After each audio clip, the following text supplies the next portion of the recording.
AQA level chemistry practicals. Producing cyclohexene from cyclohexanol. So consists of 3 stages as practical. Stage 1, distillation. You want to add concentrated H2SO4 and H3PO4 to a round bottomed flask containing the cyclohexanol. You want to mix the solution by swirling the flask and add 2 to 3 carborundum boiling chips, and these make the mixture boil more calmly. The mixture should be gently heated to 83 degrees Celsius, which is the boiling point of cyclohexene, using a water bath / electric heater or water bath, any is fine. Chemicals with boiling points up to 83 degrees Celsius will evaporate.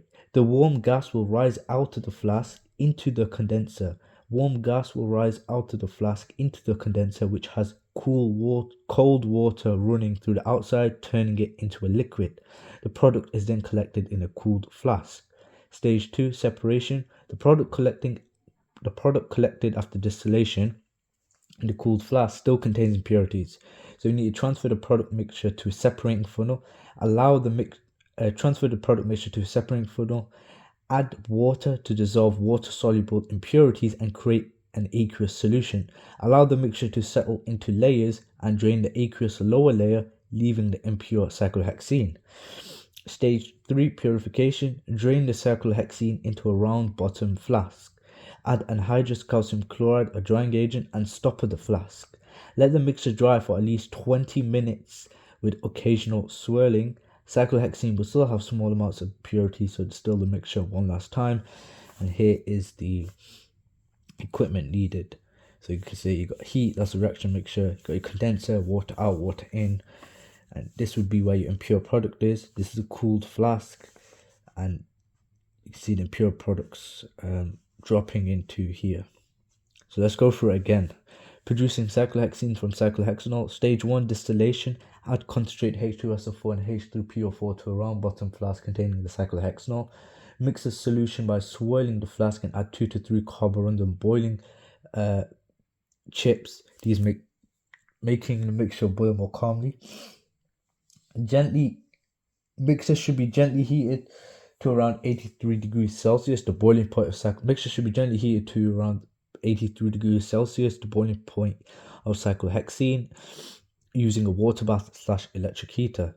Chemicals with boiling points up to 83 degrees Celsius will evaporate. The warm gas will rise out of the flask and into the condenser, which has cold water running through the outside, turning it into a liquid. Product is then collected in a cooled flask. Stage 2, separation. The product collected in a cooled flask will still contain impurities, small amounts of impurities. So what we want to do is we want to transfer the product to a separating funnel. Once we transfer the product to a separating funnel, we want to add water to the product collected after distillation still contains impurities. Transfer the product mixture to a separating funnel and add water to dissolve water-soluble impurities. Transfer the product mixture to a separating funnel, add water to dissolve water-soluble impurities, therefore creating an aqueous solution. Then what we want to do is then allow the mixture to settle into layers and then drain the aqueous lower layer, leaving the impure cyclohexene. Stage 3, purification. Drain the cyclohexene into a round bottom flask, add anhydrous calcium chloride, a drying agent, and stopper the flask. Let the mixture dry for at least 20 minutes with occasional swirling. However, the cyclohexene will still contain small amounts of purity, so distill the mixture one last time.